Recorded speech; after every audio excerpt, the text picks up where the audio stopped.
लोंढे कुटुंबियांचे सध्या एकापाठोपाठ एक असे कारनामे पोलीस खात्याकडून उघड केले जात आहेत।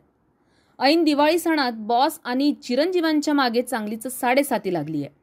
अजिंक्य पाटील राहणार वृंदावन नगर आडगाव यांनी दीपक लोंढे व सुखदेव बागुल यांच्या विरुद्ध शेतजमिनीवर कब्जा करून 90 लाखांची खंडणी मागितल्याची तक्रार केली आहे।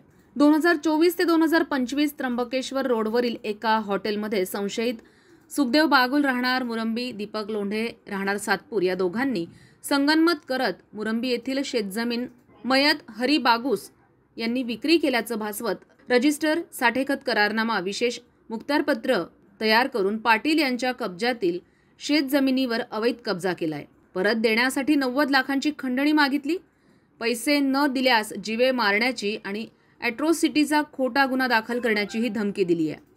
खंडणीची रक्कम आणि शेती बळकावण्याकरता बागुल यांनी लोंढे यास सुपारी दिल्याची तक्रार आहे।